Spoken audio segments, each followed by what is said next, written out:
I'm going to ask now Pastor Ray Minniecon to come forward and just say a few words. Thanks, Ray.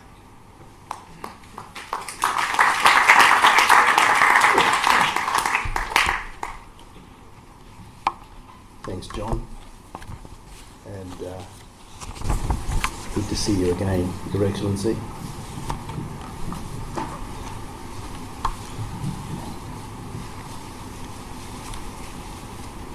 Justice Karbi, Philip, thank you, Mayor, for inviting us into your particular estate, and also thank you, Selina, for welcoming us to your country.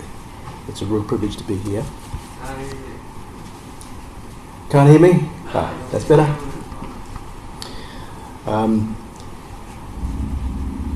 This art also represents one other fact about us Aboriginal people, and that's homelessness. This art is homeless. We need to find a home for this place. And I have a letter here actually from our Redfern mob. We want this art collection to be housed in Redfern, in that Redfern area. This is where Uncle Gordon started. And one of my favourite series of artworks that Uncle has done has been the whole Colour Digger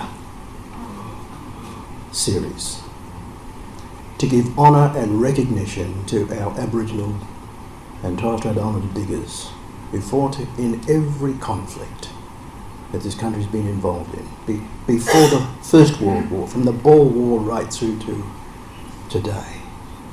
Without that recognition, they didn't have to go, but they went. They volunteered.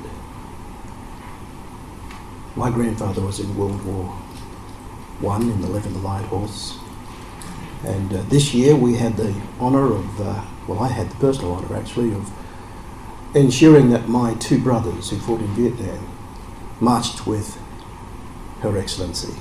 And I must say, Your Excellency, you gave us a really fast pace down that street there this year.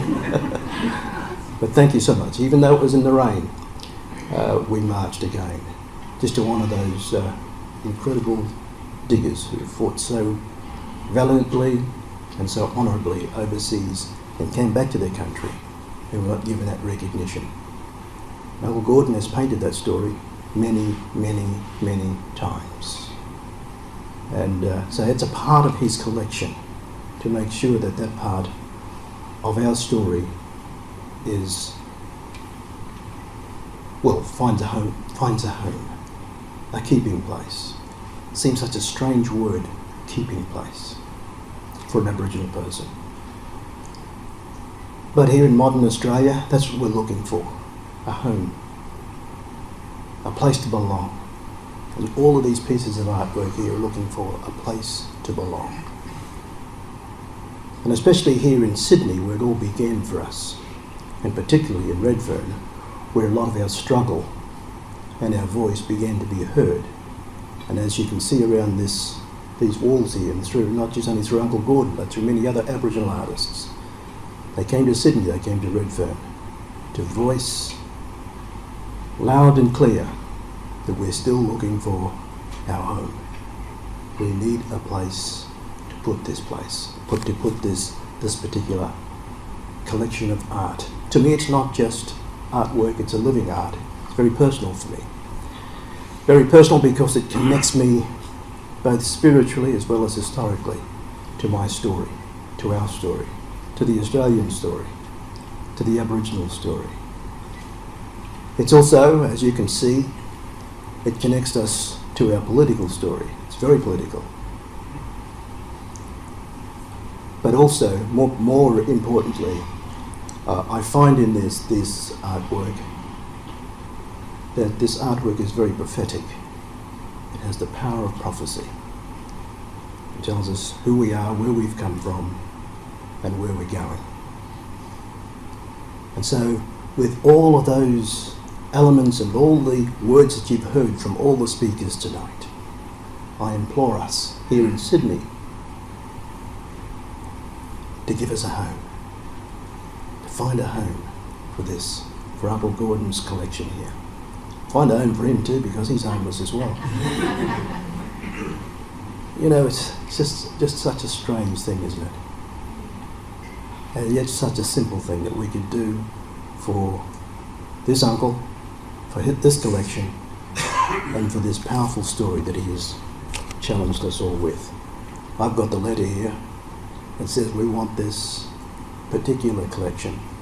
We want to find a home for this collection in Redfern. So if there's anybody in there, out there, even if you're from Bondi, from this particular council, we don't mind taking your money. Finding a place in Redfern to find a place, a home for this collection. Thank you very much.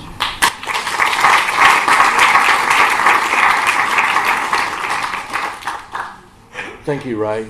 We might have to fight over that. It might be more appropriate for it to be kept in a municipality with a sort of a name that is an Aboriginal name rather than a English surgeon, I think. No,